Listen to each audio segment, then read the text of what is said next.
The following is a special presentation of ABC Sports. Memorable moments from 3 decades on the Professional Bowlers Tour. First Firestone winner, Billy Hartley. Dick Weber has won a PBA tournament in 4 decades, including 3 of the first 4 PBA events. Earl Anthony, the legend, winner of 41 titles, here going over the $1 million mark. The only time the 7-10 split was converted on television was by powerful Mark Roth in 1980.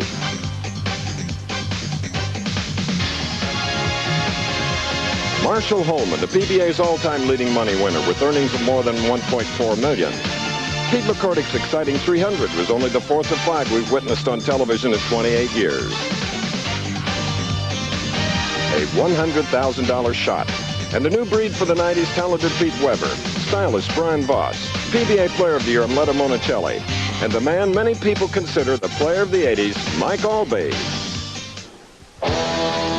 ABC Sports presents, live in its 29th season, the Professional Bowlers Tour. Today from Torrance, California, it's a $175,000 AC Delco Classic. Our first match, 2 two-time Firestone champions meet as Mark Williams of Beaumont, Texas, takes on Medford, Oregon's Marshall Holman. That winner will face Milwaukee, Oregon's Dave Husted, looking for his 7th PBA title. The winner of that match will take on Lafayette, Indiana's Mark Thayer, making his first PBA Finals appearance. Our tournament leader is 8-year veteran Ron Williams of Fort Worth, Texas, trying to win his 2nd PBA title. That's our outstanding field for today's Professional Bowlers Tour telecast.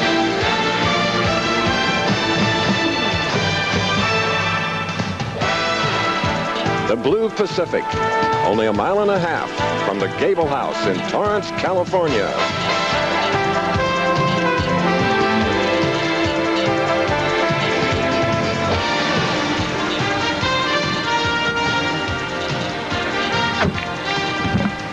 Welcome to our first Professional Bowlers telecast of the 90s.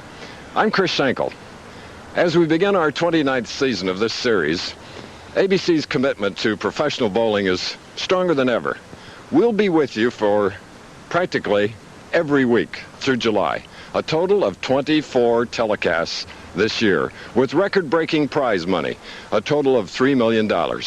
And you know, we'll be on the same time period each telecast, 3 p.m. Eastern and Pacific, 2 Central. And as usual, as we have been for years, we are the first of the 1-2 ABC Sports Punch, followed by Wide World of Sports like today, the awesome Harlem Globetrotters. You're probably wondering why this beautiful Chevrolet Corvette. Well, AC Delco, today's sponsor, will present this car to the bowler who bowls a 300 game. And for the 8th consecutive year, True Value Hardware stores will offer a check for $100,000. You talk about a package, high performance, high stakes. And speaking of performance, my colleague of 15 years is inside Gable House, so let's join him there now. There's a capacity crowd on hand here at the Gable House lanes, and we're just a moment away from the opening match of the 1990 season. But before we have that first match, I'd like to reflect a little bit on what's happened in our sport in the decade of the 80s and what I expect in the 90s. First place in the 1980s, along came the urethane bowling ball and the short oil conditions. This tremendously changed the game, made very high scoring environment, and I think it's made it very tough for the amateur players, especially in college, to make the transition to the pro ranks. Now for the 1990s, the PBA Tour has a very demanding and fair lane condition. They have almost an equal oil gutter-to-gutter shot set up this week, and you're rewarded for the good shots, and it's very punitive if you throw a bad shot. So Chris, we have a big match coming up, and there's a lot of money at stake. Let's take a look. This year, a total of $175,000 a winner, 35, 18, 10, 8,000 and 6,500. Wonderful field of champions, only one that has not cashed in the winner's circle, and we'll see him a little bit later. But right now, it is Mark Williams and Marshall Holman. And Chris, the championship here, I said the oiling, the lane's almost equal gutter to gutter. The oil is 30 feet down the lane, very heavy in this area, and then down to 45 feet. It's a little wider, then dry on the back end. And the trajectory all the right-handers are playing is around the third arrow, down into the 1-3 pocket.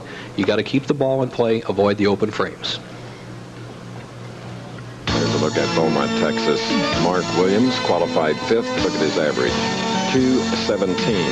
And on this championship pair, 2 games, he averaged 220. So here's the first shot of the 1990s. Mark Williams, a Texan. So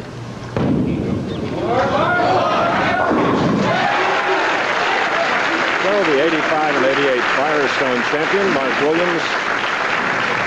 Perfect. Now, Marshall Holman. 4 major titles, 2 Firestones, 2 U.S. Opens, 1987 Player of the Year, and the most colorful of them all.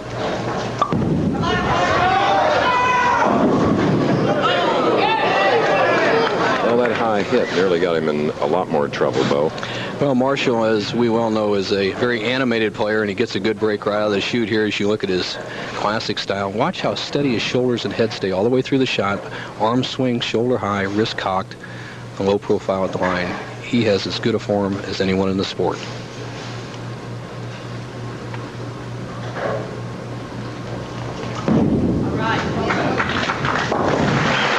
Consistently shooting spares has helped him earn that $1.4 million plus on the tour. He's 21 titles, 16 years a PBA member. Earl Anthony with 41 and Mark Ruff with 33. Are the only 2 that have more championships. A little rosin in the thumb and finger holes, making sure to wipe it off the outer surface of the ball. You're not allowed to put anything on the outer surface that would change the roll or leave a residue on the lane. So this is a pretty good pair, Chris. 13 and 14 here in this 40-lane establishment are what we call a matched pair. Once you start hitting one lane, you normally can hit the other lane. That always bodes for good scores. All right. The left lane is to Marshall's liking. We're in our very first game. If you just joined us, the winner will meet Dave Husted, and then a non-winner from Lafayette, Indiana, Mark Thayer, and from Fort Worth, Texas, our tournament leader, Ron Williams. Beaumont's pride and joy, 6 foot 1 inch, 175-pound Mark Williams. Oh, nice break at the end. A double and a 10-pin lead, Nelson. Mark gets a great break here as the 6-pin just lays in the 10. You look at his style, very similar to Holman's, the short backswing, and gets the good break in the right-hand corner. And both these players are really tournament toughened. Both Firestone champions, and neither one of these fellas gives away titles, so great opening match. Mark in match play was 14 and 9. Oh, a 3-bagger. The game is on.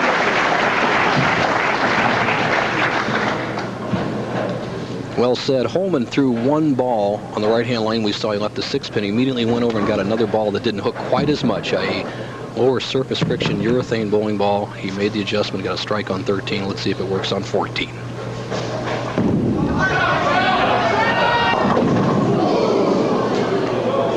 So, what do you do next, Bo? Well, Larry, Cam, Caroletti, and I shot a number of shots in New Jersey to give the bowlers a new look, but we couldn't make this one, so he just has to get 2 pins and go on to the next frame. Marshall started out poorly on the winter tour a year ago, but he closed very fast at the end to earn a total of $81,295. But here's a man that's been over 100,000 in 8 seasons, 6 of them in a row. Something to watch for Marshall. In his release, watch his fingers. If they go over the top of the ball, he bowls poorly. If he goes straight up like that, it rolls well. What happens with Holman is he tries to hook the ball more. His hand tops over the ball. He gets too much spin, and it slides by the head pin. Now watch his release. He's inside, a little bit over the top, leaves the 2-8 double wood.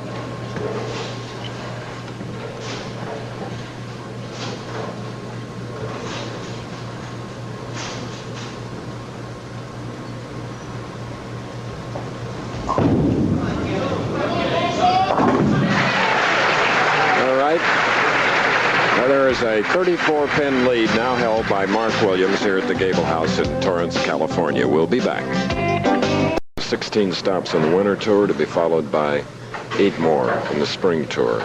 Mark Williams of Beaumont, Texas, winner of 6 titles. His first title came in 1984.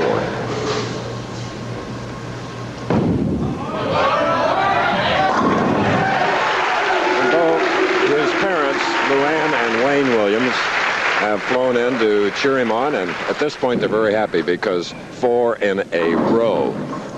We asked Mark what he expects for the 90s in bowling.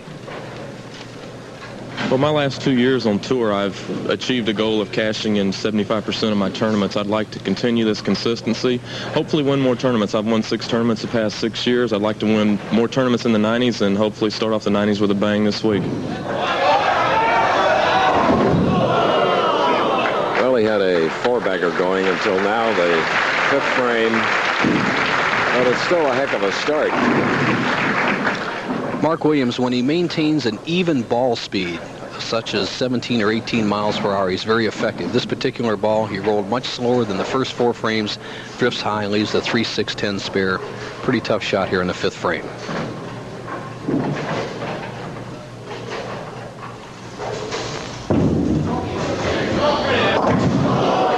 The 6 and 10, leaving the 3.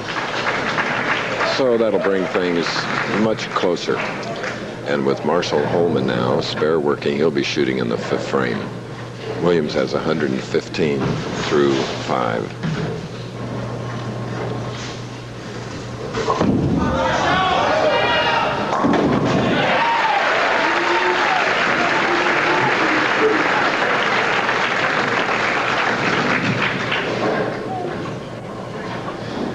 And we asked the same question of Marshall Holman, goals and what he expects. Well, I'm going to stay full-time in the 1990s for at least through 1993.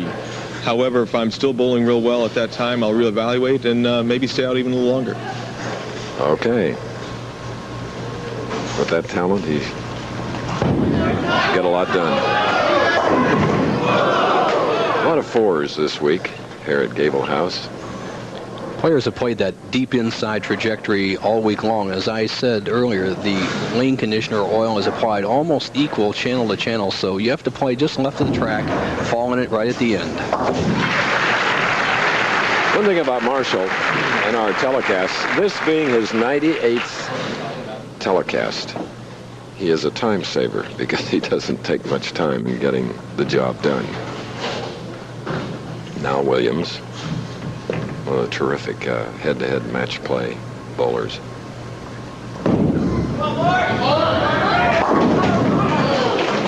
Leaving a 7. Solid 7. He expected a strike on that hit. The 2-pin went to the sideboard and drove out the 4-pin before it could get back to the 7.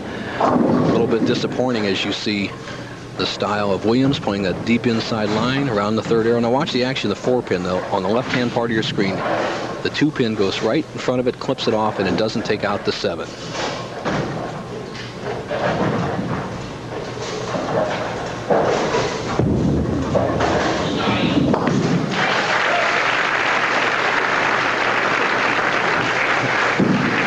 Capacity crowd here at recently renovated Gable House. 13th time that they have hosted a PBA event. And it's the 9th year for AC Delco being a sponsor of an event.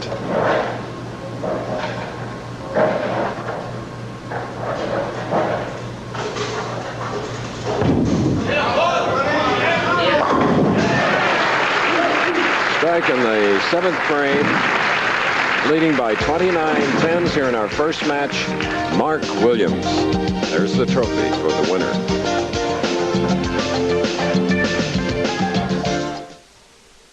This looks like something my mom would eat. World of sports, the always popular Harlem Globetrotters. Meanwhile, college basketball this afternoon.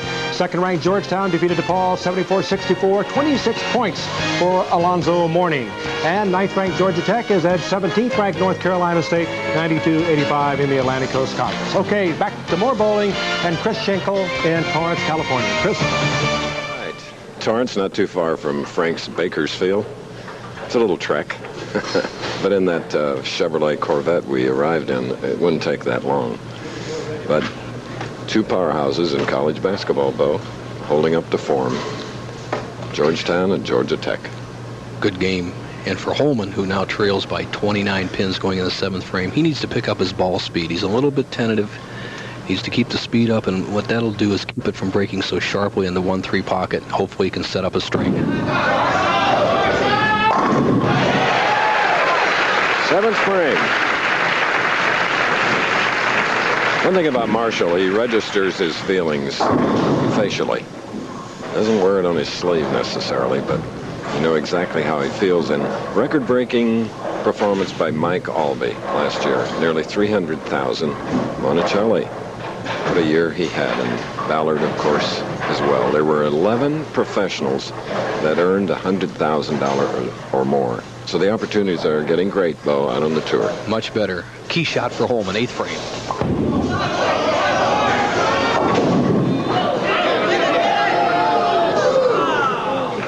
So a 6-8 on the left lane. Marshall just a little soft with that ball. Lets it drift high, grabs another one to hopefully convert to 6-10, and he's in trouble this match. Henry is working with a strike up. So now he has 126 through the 7th. Still trailing by 29. As the Texan has the lead. Mark Williams. Ron Williams of Fort Worth, Texas, is our tournament leader.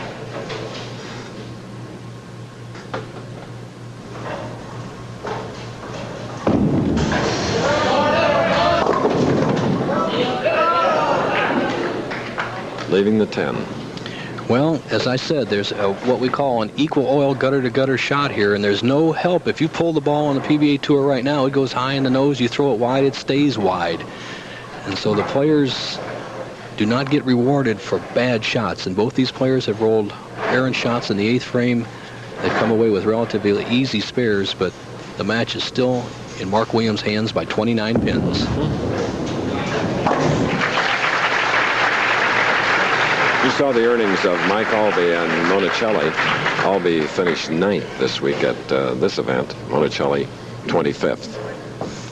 Some interesting voting by bowling magazines and writers around the country, and has come up in the last couple of weeks. Amueto Monticelli was voted the bowler of the year by the bowlers themselves.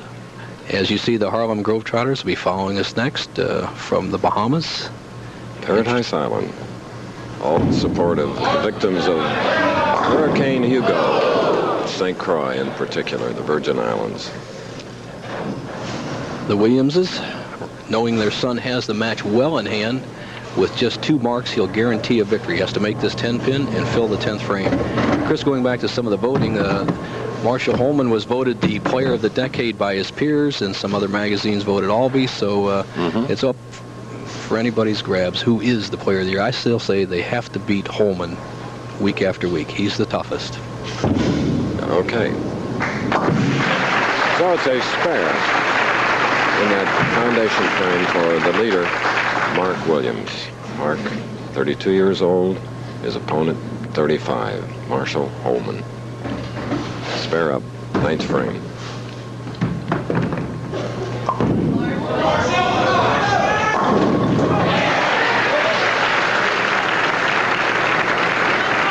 All right, for Holman, he's still in it. He has a possible 206 game. As you see the overhead shot, Holman the deep inside line, almost slotting in the left channel, pops that 10-pin out. Watch the 6th, the love tap.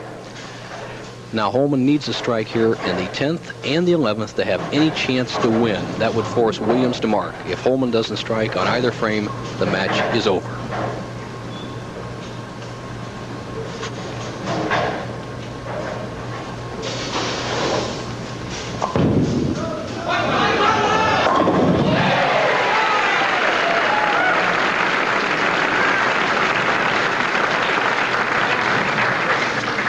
Still still in it. Needs one more strike. Holman picks up the speed there in the 10th frame. The ball sets up solid in the pocket. Possible 206 game. Mark Williams would have to fill the 10th frame with a spare strike.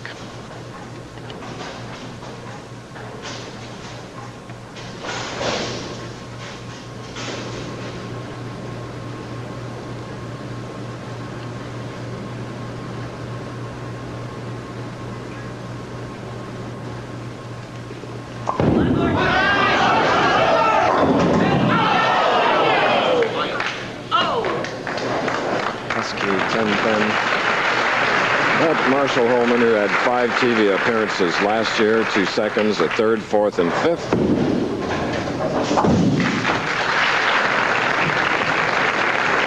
Shoots a 195. Watch this reaction. It has possibilities. No 10-pin. Mark Williams just stay behind the foul line. And he's the winner. Leading a 3 as Mark Williams eliminates Marshall Holman in our very first game, and will now meet another Oregonian named Dave Husted. That's next. Channel 10, Eyewitness News at 11.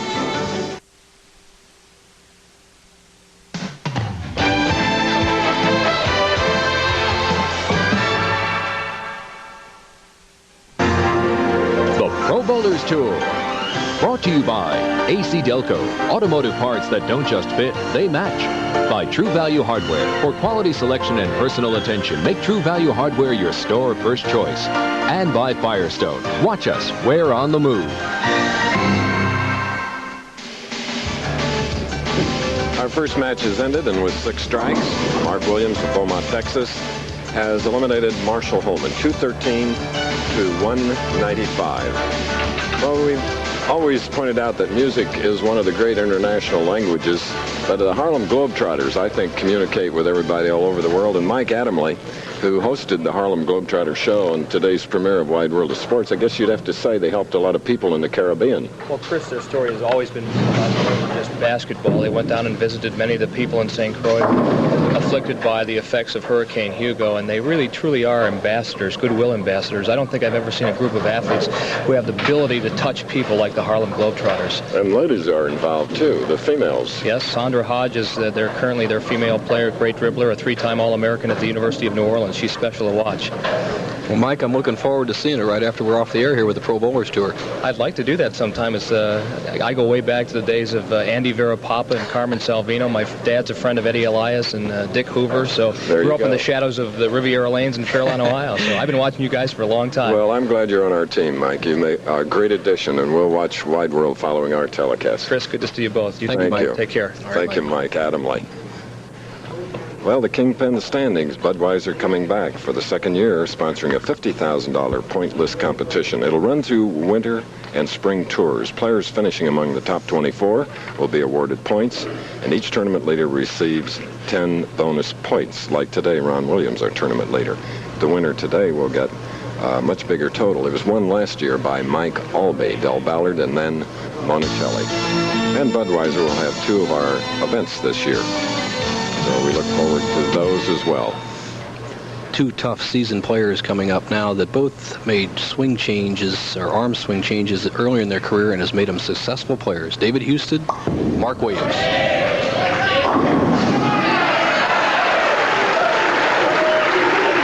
Well, that'll take some of the tension off the veteran Dave Husted with 6 titles in his 12-year career. Going back to the swing problems that both players had, Chris, Mark Williams used to have the ball bounce to the right at the top of the swing. Now he bends his elbow slightly and accommodates the swing, goes straight. So Mark Williams leaving the 6-10 on the right lane of this championship pair. Williams, an easy bowler to chart. He's very accurate, but his speed varies. Sometimes he throws it a little too soft, drifts high. Once again, the 6-10. When Williams can keep that ball speed up around 18 or 19 miles an hour, he's very effective, and he's still one of the best clutch players out here on the tour. Match play, 14-9-1.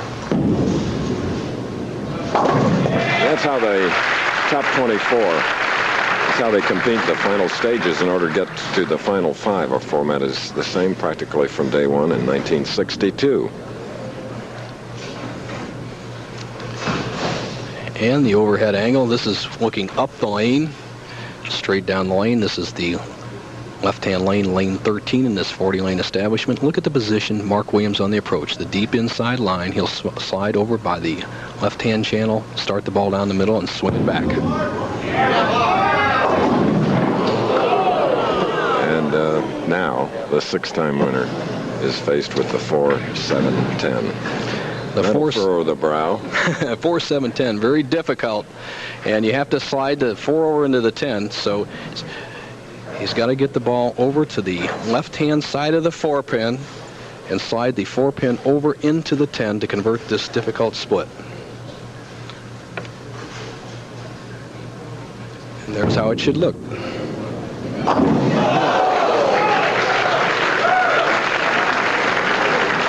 And the capacity crowd here liking the all-out effort and trying for the conversion, but it's an open frame. Chris, that's one of the overhead shots we were talking about. Director Larry Cam and producer Carol Eddy. We shot a number of those, and it's very interesting on some of the confusing splits to see the pin action from that overhead shot. Of course, you converted that spare in the first stroke, I know. I was only standing 5 feet away, Chris. No.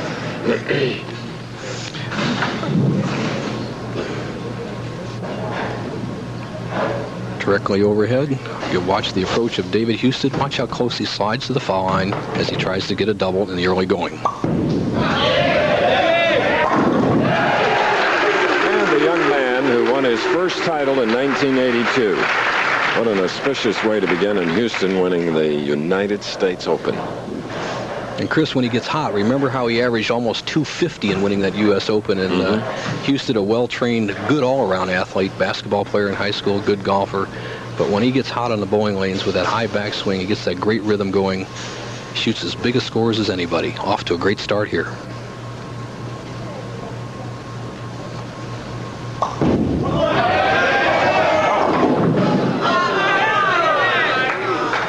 .610 on the left lane.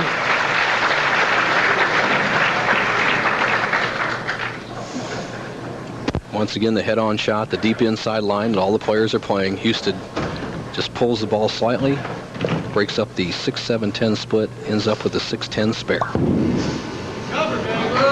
Foul light has gone off, Chris, and there'll be a ruling right here. As he released the ball, a foul light went off, and it is the judgment of Harry Golden that he did not cross the foul line. Now, just to explain the rule very simply, you must touch across the foul line with any part of your body to have a foul. The ball itself cannot foul. So, despite the light going off, Husted was awarded the spare, and he still leads by 22 pins. Now, Mark Williams.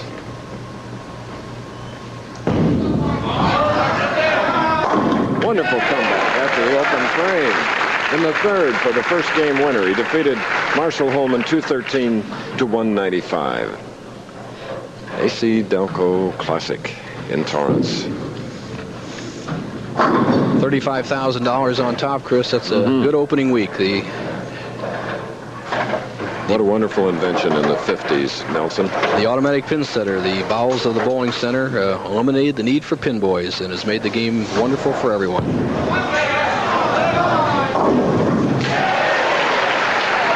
So that double,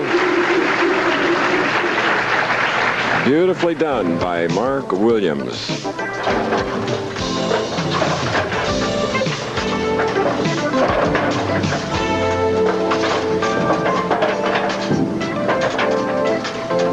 Wide world of sports. Next. Globetrotters next. Right now, we're in the beginning of our second match. Live coverage from Gable House in Torrance, California. Mark Williams, first game winner, going against Dave Husted, whose wife, Michelle, mother of Corey, watching on as he leads by 12. Spare up.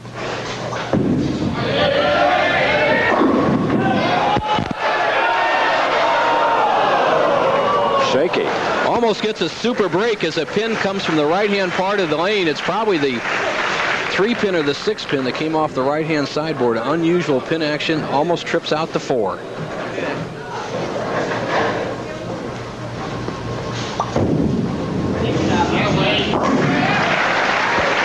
Converts the spare, maintains his lead of 11 pins. And Chris, going back to the foul that occurred, or the apparent foul that occurred in David Husted's third frame, anytime you cross the foul line, whether it be on the 13 or 14 or any lane left or right, you can foul, but it doesn't make any difference which light goes on. But obviously it was a malfunction, and Husted was awarded the spare and still maintains an 11-pin lead through 4 frames. All right. He opened with a double, marked with 2 spares and now a strike, as Mark Williams had doubled 3rd and 4th frames. So Mark has that up. The lead is only 11. He can come within 1 pin. Next Saturday on ABC Sports, we'll be in Las Vegas for the oldest stop on the PBA's Winter Tour, the $175,000 Showboat Invitational. High-rolling action from the Vegas Strip, beginning at 3 Eastern Pacific, 2 Central. It's our time slot every week going through July. Williams can cut the lead to 1 with another strike.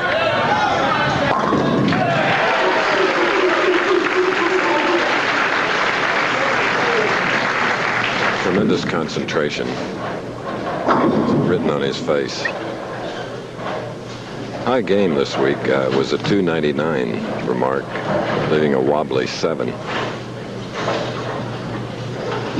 Mother and father very proud of their son's performance, and Mark Baker's a tour-made player. When he first came out here in the tour, Chris, I wouldn't have given him a chance of making it, and he worked hard at his game, is now one of the top players.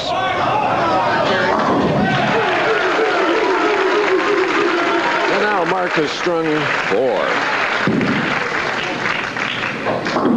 And Husted trailing by 9 with a strike up. Can regain the lead with this shot on the right lane.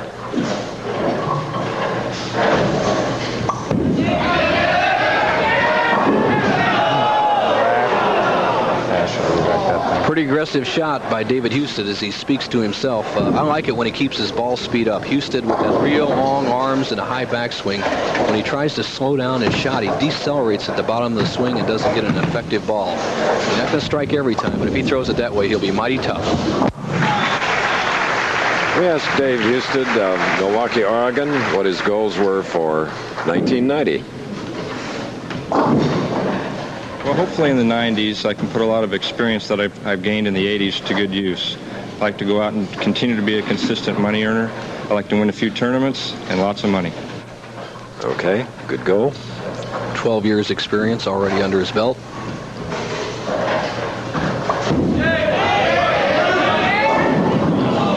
Did not come up, leaving the 245 on the left lane.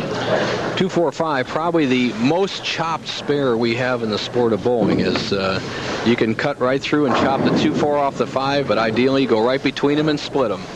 So Husted will probably go down the left side of the lane, try to keep from having the 2-pin chop off of the 5.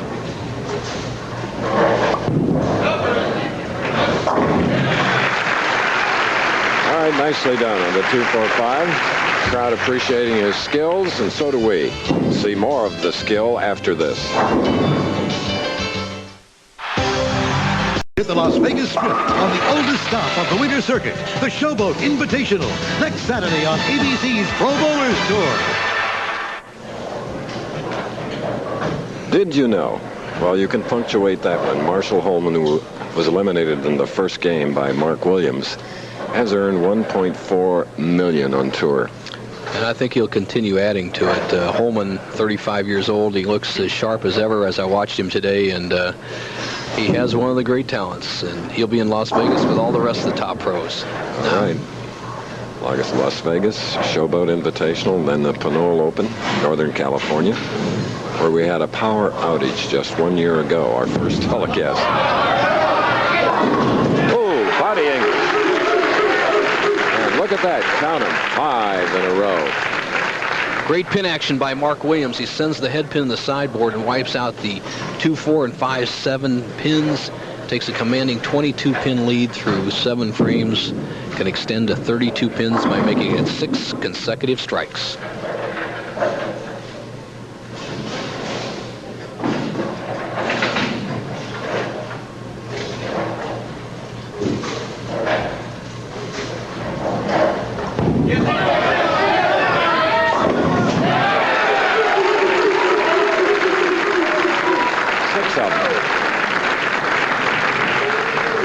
Getting stronger as we move along, Nelson. No doubt. That was the strongest ball he'd rolled so far today. He just saws that 5-pin out and just rips the 4-7. And David Husted had been a little bit tentative of getting up here in the 8th frame. He wanted a re-rack. I don't know if it was awarded as we were watching Williams' shot. Let's see what happened. Good results from that very high hit by Dave Husted. Replay of his profile. I said David Husted made some swing changes early in his career. See how he pushes the ball out to the right. He used to swing the ball way behind his back. Now it's right in line with the target. Watch how close he comes to that left leg, and look at that elbow extending right down, an arm swing, right down the target line. That was perfect. He has matured. He is ready, but he needs this strike to stay in the match. 9th frame.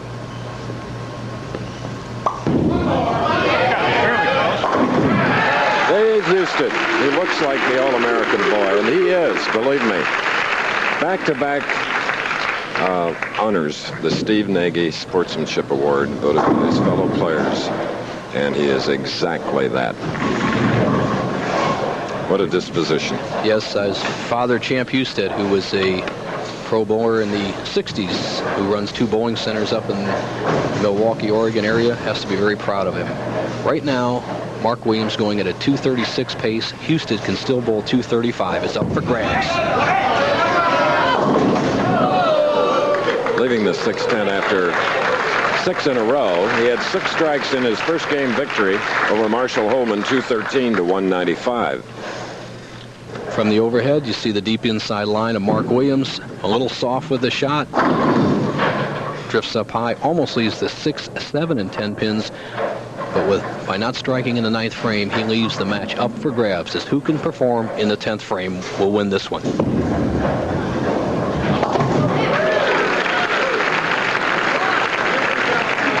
very athletic professional bowlers.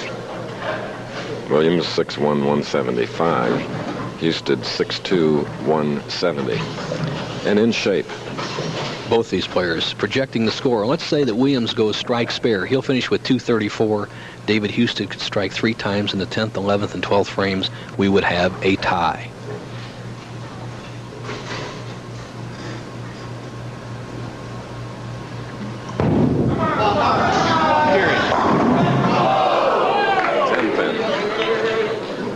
Man that's won 2 Firestones in 85 and 88. His opponent in this match, Husted, was 5th in the Firestone last year. With that solid 10-pin wrap, as you see the concerned faces of both players going into the 10th frame, Dave Husted can determine his own fate.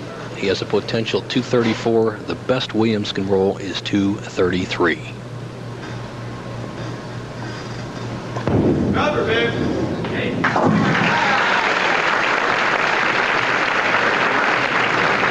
Carefully checking the overhead score. Husted, by being the higher finisher in the 42-game tournament, determines which lane he'd like to finish on, and he picked the right-hand lane, lane 14, so that should be his favorite lane. He needs some strikes to win the match. We still have a possibility of a tie.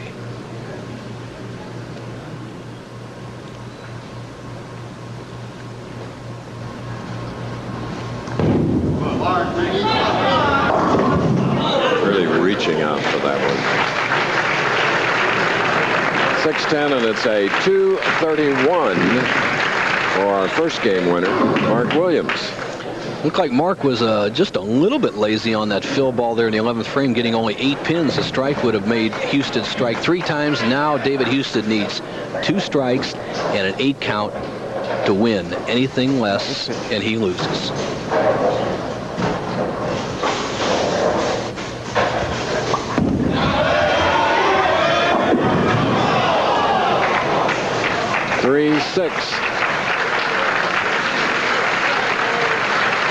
Well, Mark Williams now has won 2 matches. We'll have that final score for you as he awaits his match with rookie Mark Thayer.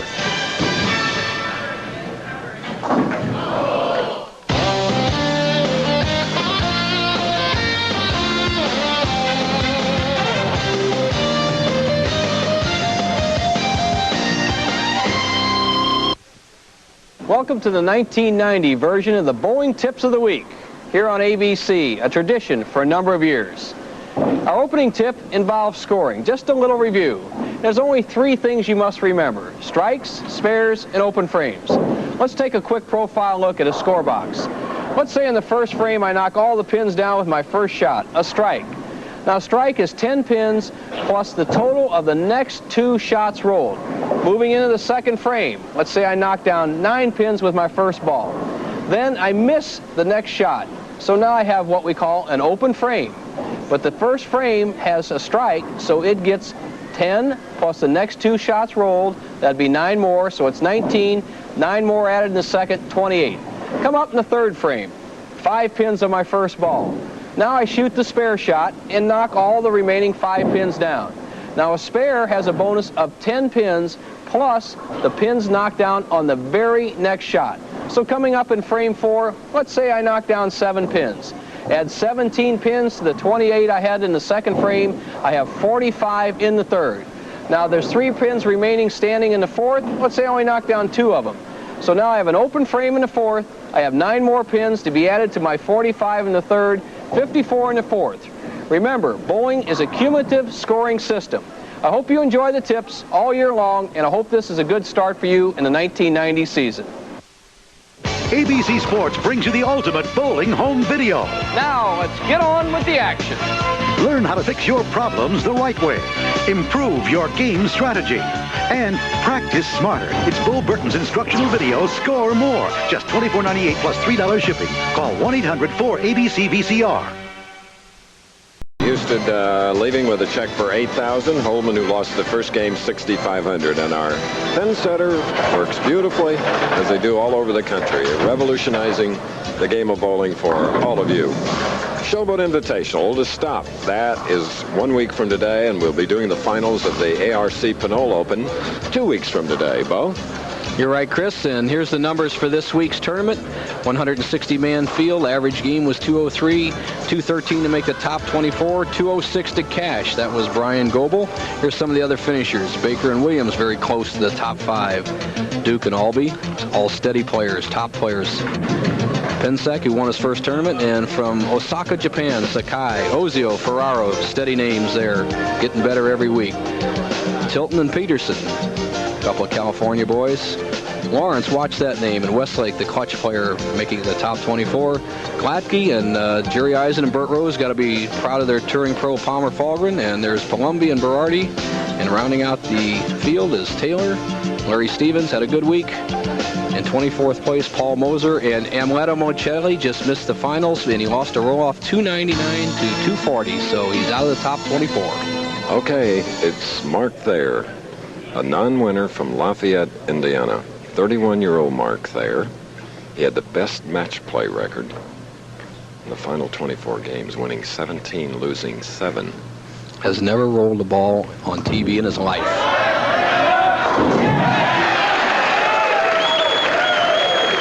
No doubt the nearness of Purdue University has given him that competitive spirit. I knew you'd get some Hoosier plugs into this match, but well, we have to. This young Thayer player, fella, is, Chris, he has never bowled even in the championship round at a regional level. You know, the PBA has 7 regions where players get a lot of experience, and he's never even thrown a ball at that level, so he's off to a good start. But he's against a tested professional today with 2 victories, Mark Williams. There are 2 of my favorite Indianapolis drivers. Legendary Parnelli Jones on the left, and on the right, young Kevin Cogan, who survived that terrible crash last year, and we hope he'll be back in great equipment for 1990 as ABC Sports will again be back at the Indianapolis Motor Speedway. Always great to come out here, Bo, because the racers are here, like my pal Carol Shelby, whom I'll see a little bit later this afternoon. You know, it's interesting to see Mark Williams' ball carry. He has just such a wonderful ball speed, and he rolls it in such a relaxed manner. You keep an eye on how he and both this Mark Thayer stay behind the ball, get tremendous revolutions, and don't go over the top of the ball. So many amateurs try to turn the ball with their fingers. Keep that wrist underneath the ball. And Mark crossing over. He picked up the fans last night with a great performance. The profile of Thayer, a good high push away, got a strong high backswing, bends that right leg, drives that left leg down, and he just goes over the top of the ball. See the finish of his hand there? That's what you do not want to do. He had a good break, obviously crossing the left side to get a strike and keeping the match even. But more often than not, you'll pay a penalty when you top the ball like that at the release point. Look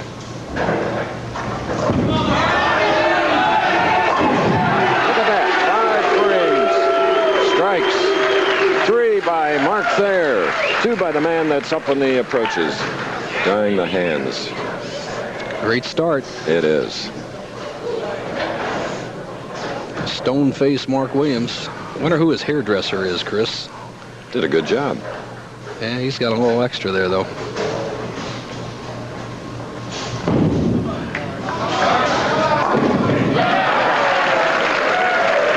Strikes by each professional here in our third match of the afternoon, our very first stop in a tour of 24 cities here in 1990. All the way through to July, but right now it's Mark Williams and Thayer tied up 3 strikes apiece as Williams just ripped the rack apart. On that particular shot, he threw the 5-pin against the sideboard and actually took the 4-pin out coming across. He really looks sharp. As long as he keeps that ball speed up, he'll keep the string going.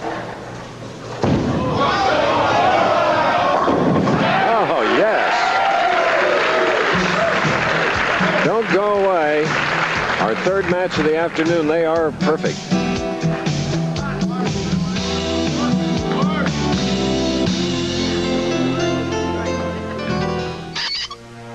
Here's a better twist than oil filters. The Dur Charters tip off the season premiere of ABC's Wide World of Sports. Next. The most entertaining sports aggregation ever, the Harlem Globetrotters next. Skip Thayer, Mark's brother, his wife Kathy, here for support. Skip Thayer, a vested interest, Chris. He backs Mark on the tour. He brother backs brother. Skip just a little bit older, has to be proud. He's going to get a lot of money back this week regardless of what happens. Now, string ending at 3, shooting in the 4th, leaving the 3-6-10. Mark's and Skip's mom, Dolores, is minding Mark's 2 sons, Brian and Sean, back home, babysitting. Hope they're watching. Got to be rooting for Daddy as he has a difficult spare cross lane, the 3-6-10. We've seen this missed once today by Mark Williams in the first match.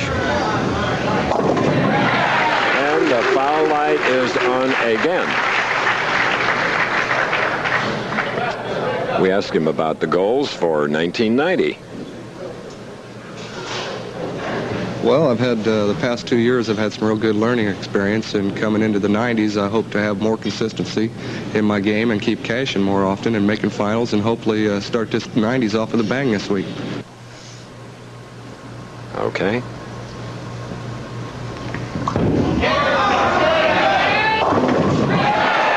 He was far from the foul line on 13. The light on 14 is on. Chris has gone off on his spare shot. When Mark Thayer shot the 3-6-10 spare in the 4th frame, the foul light went off.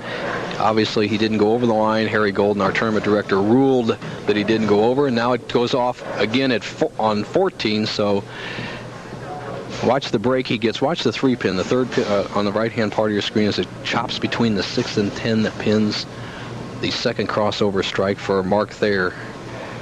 Size of the crowd, well, standing room only. Probably 600. Always limited seating capacity to any of our bowling establishments, which is unfortunate because more people want to be here.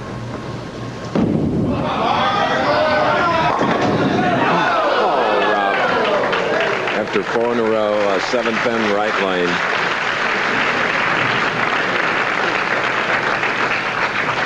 The pin action and the angle of Mark Williams. Starts down the center, swings it wide. He'll throw that 5-pin over towards the 7, but the 2-pin chops it back out, avoiding, keeping him from getting 5 in a row. He leads by 12.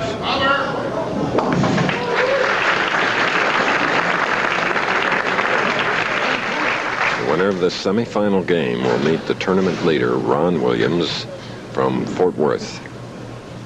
Right now, with the foul light difficulty, we have what we call a foul judge. Back in the old days, before they had foul lights, they had positioned a man who would look down the foul line across the lane to judge anybody fouling. Right now, it's Art Trask. There he is, former PBA champion. He will call all the fouls.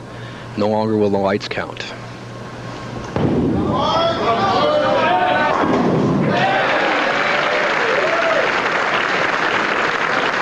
Here you have Mark Williams in his 21st telecast, whereas his opponent, his premier, right here in Torrance, California, Mark Thayer.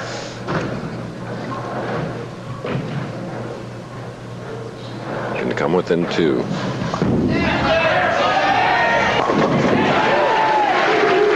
Pressure shot.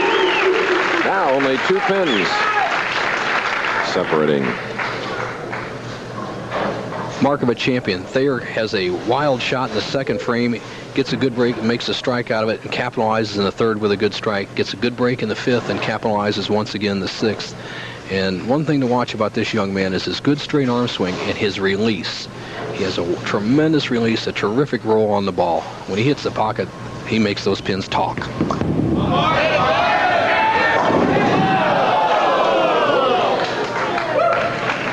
Disappointment, 10-pin on the left lane. That shot was in the 7th frame for Mark Thayer. Mark cross lane for the 10-pin. His wife, Kathy, hopes he makes this. He would trail only by 3 pins. A lot of room left in the game.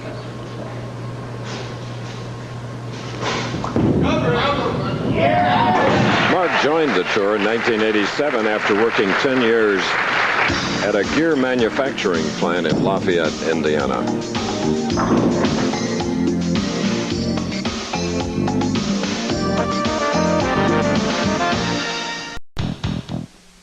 Bowling's high rollers hit the Las Vegas Strip on the oldest stop of the winter circuit, the Showboat Invitational, next Saturday on ABC's Pro Bowlers Tour.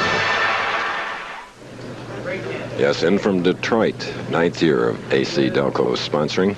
Bill Carlson, who's manager of advertising and sales promotion, and Mark Hansen, who is in the advertising department for AC Delco. Coming up, Mark Williams, 7th frame, strike up, leads by 3, can extend his lead over Mark Thayer to 13.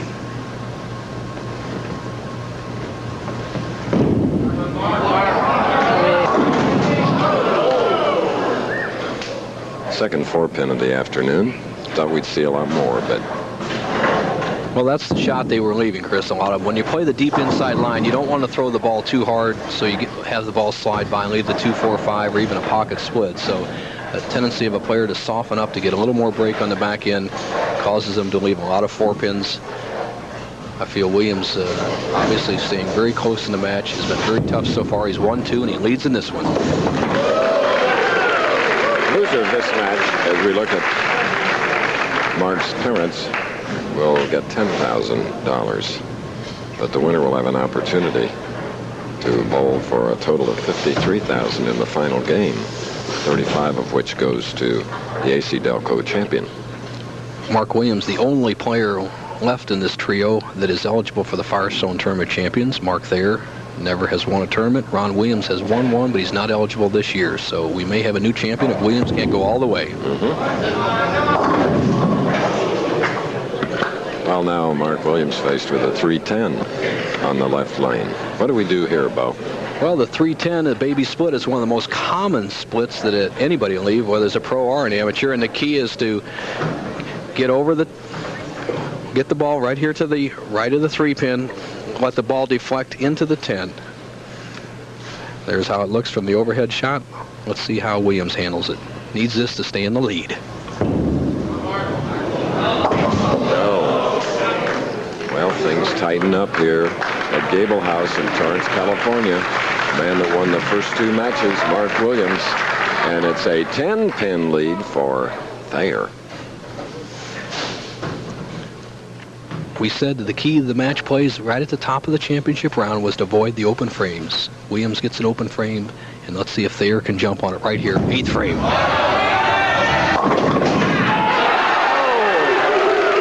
Breaking up the 5-7, Bo. That's a Nelson Burton shot. Well, you like that kind of shot, Chris. If you can keep your speed up from the inside line and watch the action of the head pin. It's going to the left sideboard, and it's going to do most of the damage. It comes back across, kicks out the 4, snaps the 5. 4 goes back into the 7. Thayer has had 3 great breaks so far in the match. He leads by 10 pins. Let's see if he can capitalize here in the key 9th frame.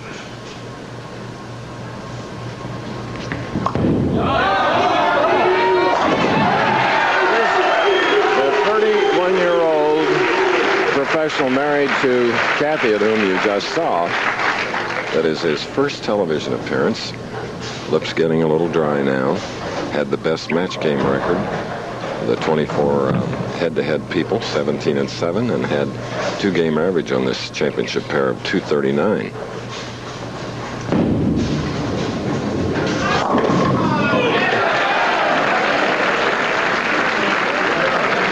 Like a replay of Thayer's last shot.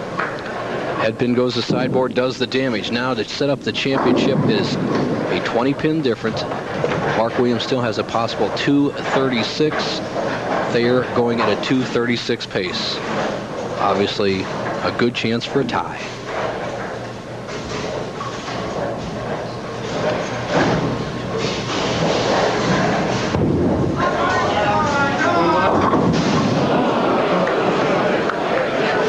Six, 7, 10.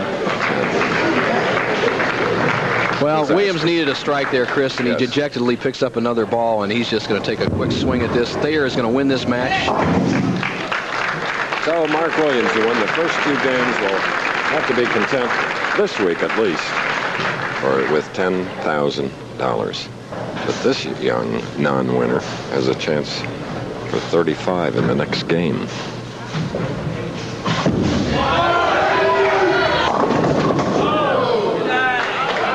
Makes no difference, Chris. The 2-5 locks him into a win. Big afternoon for Mark Thayer. Now he goes against one-time champion Ron Williams of Fort Worth. I'm ZUBIN MEHTA. I'd like to tell you about Super Sunday and how you can help United Jewish Appeal Federations provide essential services here in Israel and around the world. On Super Sunday, a volunteer from your community will call to ask you to help support vital programs that feed the hungry, shelter the homeless, and help resettle Soviet and Ethiopian Jews in Israel. National Super Sunday is January 21st. Answer the call. Please say yes when you are called on Super Sunday.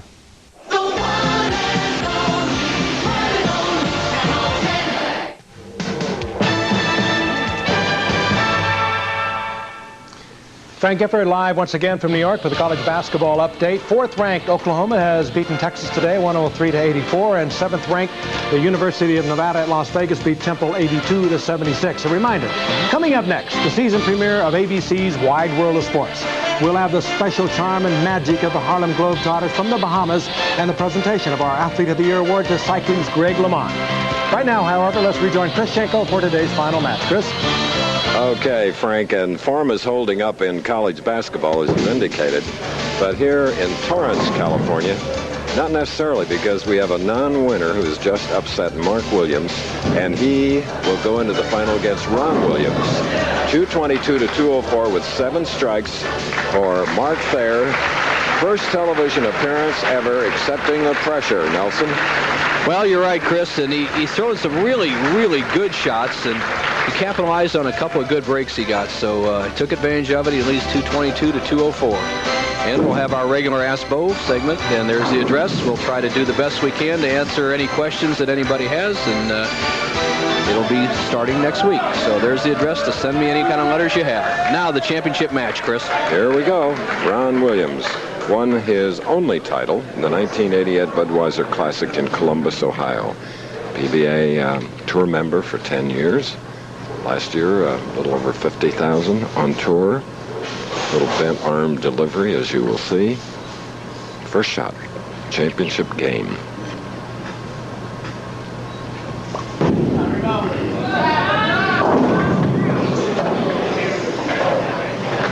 Well, a 2-4-5.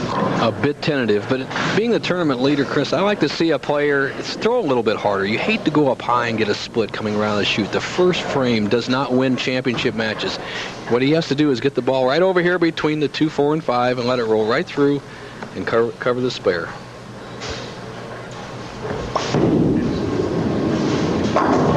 All right, it's a spare for the tournament leader, Ron Williams. He qualified for the finals in our first tournament last year in Northern California. Lost a heartbreaker. Shot 250. There's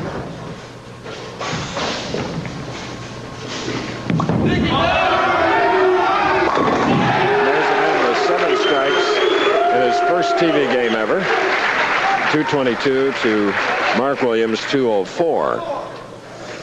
What a nice, relaxed shot. He got over the pressure of that first game, and I know what it's like to win your first game in a championship round, Chris. To just get completely relaxed. The player is well trained. He's just letting his training take over, and if he doesn't look towards the end of the match too quickly, he could be very, very tough. Second frame.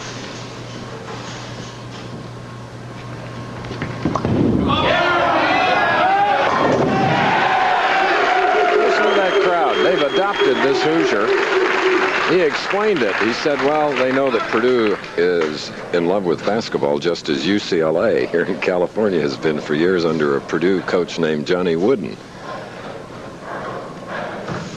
Ron Williams with the unusual arm swing. He always reminded me of Gabe Brewer in golf. Remember Gabe Brewer's golf swing, Chris? And Miller Barber a little bit. And Don Carter. Bent arm takeaway, bent arm delivery as we look at the profile of Williams from the back and how he developed this unique arm swing. He's trying to throw the ball a little bit harder one day, so he tried to look at the angle he has of that arm. He tried to get his arm to go up higher. Instead, he bent his elbow, and he really recovers the shot on the downswing, and that's the key point.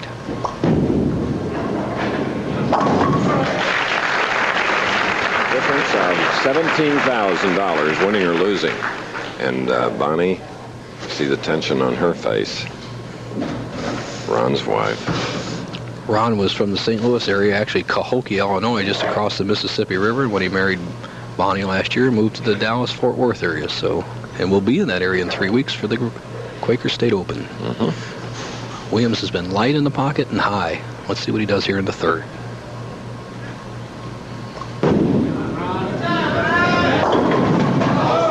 Leaving a 4-pin on the left lane.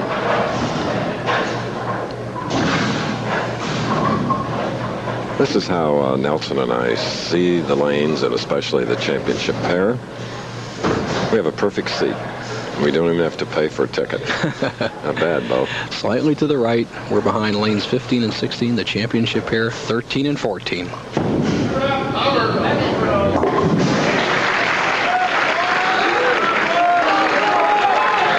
brought a smile to the face of Mark Williams.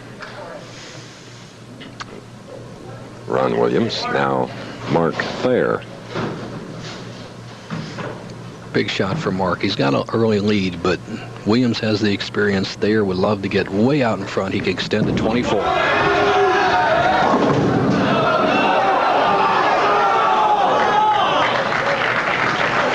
Well, a 2-5. He's shaky at that on the right lane.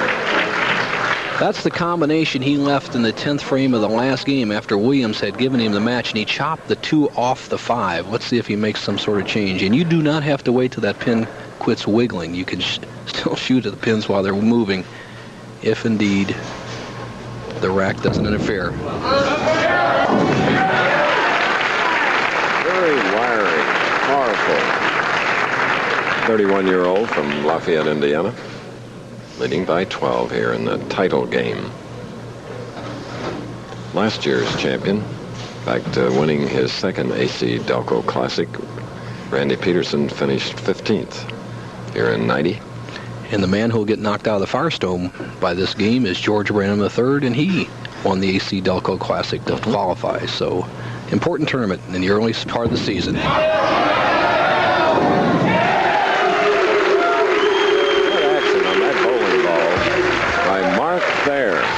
This is our championship game, 35 to the winner. More after this. To show how Firestone Firehawk tires perform, we occasionally take some of them for a little weekend drive. Notice that Ron Williams has just seated himself behind his opponent, Mark Thayer. We're running behind our 90-minute time segment, so bowling while we were away was Williams. In the 4th and 5th frames, he doubled, cutting Thayer's lead to 2 pins. Mark, though, has a strike up in the 4th. He'll be shooting in the 5th, way to the left of center, near the ball return.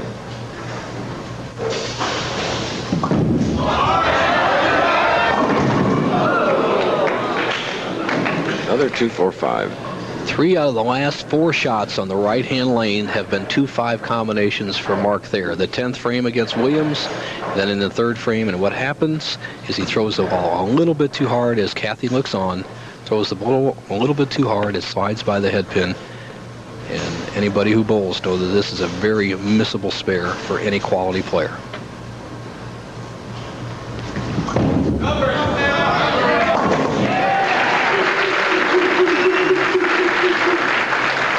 Thayer's wife, Kathy, like Mark, sitting in a bowling establishment with network television. And Mark is more than meeting the challenge, having defeated Mark Williams in the last game, 222 to 204. He's come a long way since last night, Chris. After 34 games, he was 130 pins off the championship round. He had checked out of his hotel and on his way to Vegas. Now he can still win.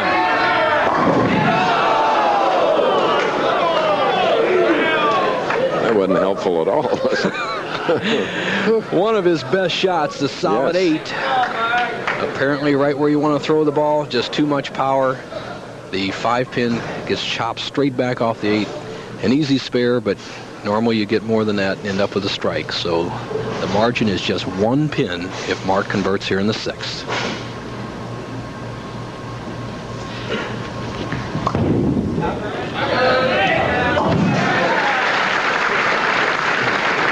Very poised, composed, Mark Thayer. That pretty lady behind him, that was Mrs. Kevin Cogan Tracy.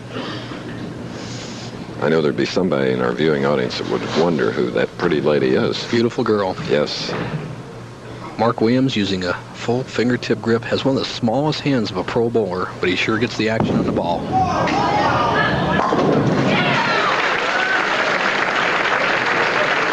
Ron, the tournament leader, coming on strong, stringing 3.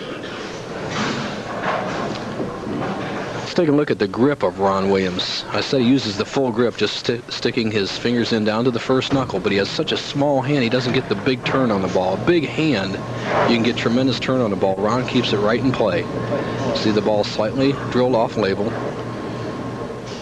And just sticks the tip of those fingers in and bury that thumb all the way. So many amateur bowlers will not put it all the way in. They're afraid of sticking. Tucks that pinky in to tighten the grip, and he can take a 19-pin lead with a strike here. A little concerned at the line, whether he was too close. He certainly had a good shot, making it 4 in a row now for the tournament leader. A little slip by Ron Williams, but he still made a good shot. Some of the players had some problems this week. A lot of construction going on around here. Construction dust gets on the approach, gets a little slippery. The players have made the adjustment with their shoes. Oh, did Mark Thayer need that crossover strike? That was a shot. Well, every time he's gotten a good break so far, Chris, he's capitalized on that break. He got a break in the 2nd frame of his first match. He got a strike in the 3rd. He got another crossover, made that count. Now, when he needs it most, trailing by 19, he needs to capitalize on that lucky strike in the 7th and cut the lead of Ron Williams down to 9 pins.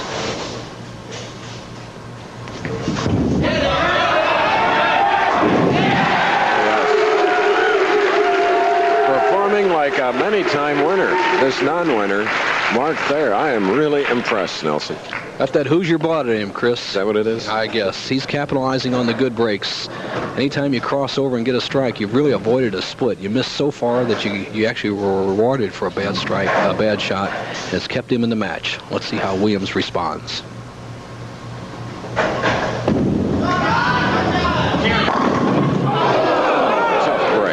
10. That is the first solid 10 I can recall being left today. We've had a solid 7, a solid 8, and now the solid 10. And an inopportune moment for Ron Williams. It sets this match up where Williams is only leading by 8 pins. Watch the 6 pin on the right-hand part of your screen. Just nicks the edge of the 10, but doesn't take it out.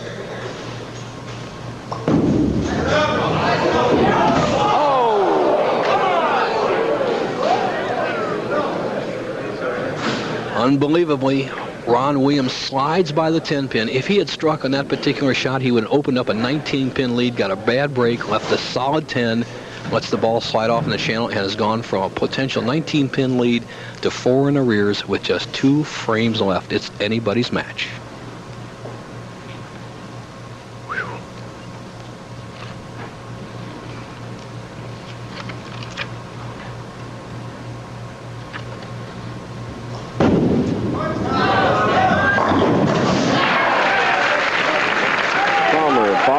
Finished 19th this week, has been our scorekeeper. There's a great bowling fans here in Southern California. They get with it. Thayer has struggled on this lane the whole game. He's had a 2-5, a 2-4-5, and a crossover in the crucial 9th frame. Let's see what he does.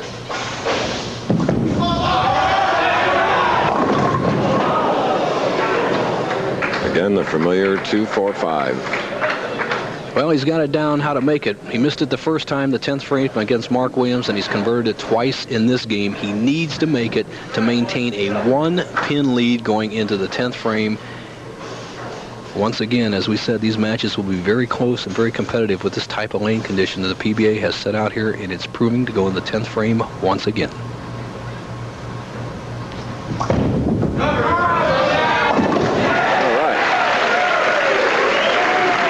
Two pros are bowling for a total of $53,000, 35 to the winner, 18 to the runner-up.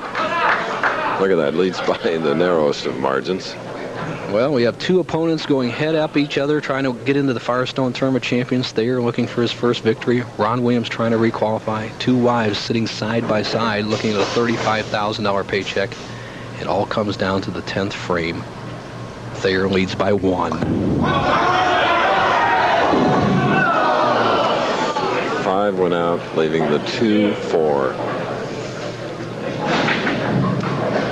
Fairly easy spare with a conversion, have a potential 2-12 strike in the 11th frame. That would force Williams to either get a strike in the 10th or a spare strike to win. It's not over yet.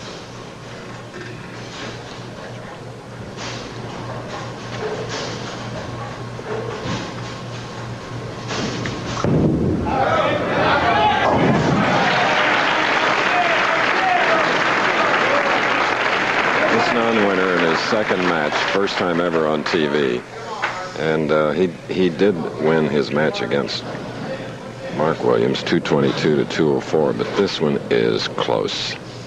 Well, it's so important on this 11th frame, or fill ball as we call it, to get a strike. If he strikes here, he'll force Ron Williams to strike either on the first ball in the 10th or make a spare and throw a strike. So don't get lazy and get a 6 or 7 count. Really bear down on this one. You're still in the match.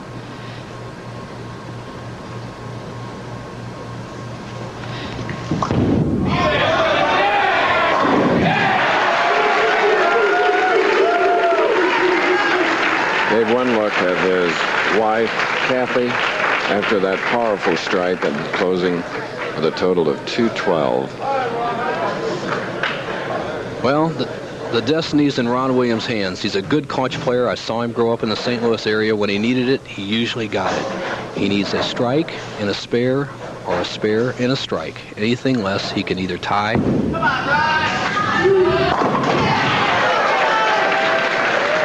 Another power shot coming from the native Missourian.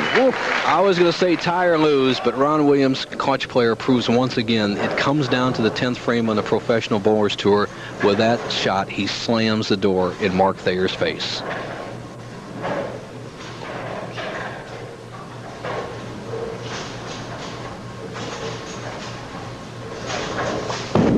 That's a winner right there. Big digging out the 710. And look at Bonnie.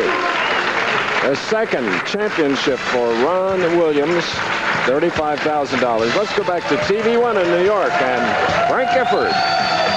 Okay, Chris, the excitement will continue. Coming up next, the season premiere of ABC's Wide World of Sports, the Harlem Globetrotters, with all their zaniness and craziness and all their fun from the Bahamas. Plus, we'll present our Athlete of the Year award to cyclist Greg LeMond.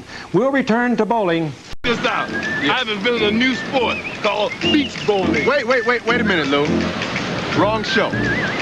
We're on ABC's Wide World of Sports after bowling. Oh, so instead of playing with that, we'll be playing with this. Yeah. The tournament leader has won the AC Delco Classic over Mark Thayer, 232 to 212. Two fine hosts are flanking him, Bill Carlson, manager of advertising, sales promotion, and Mickey Cogan, as you look at the $35,000 won by Williams, Thayer 18, 10, 8, and 6,500. For Nelson Burton Jr., this is Chris Schenkel, thanking you for watching and hope you'll join us 1 week from today from the Showboat Lanes in Las Vegas. Goodbye from Torrance, California. Stay tuned next for the season premiere of ABC's Wide World of Sports as the Harlem Globetrotters bring their magic to the Bahamas. Plus, Wide World's Athlete of the Year.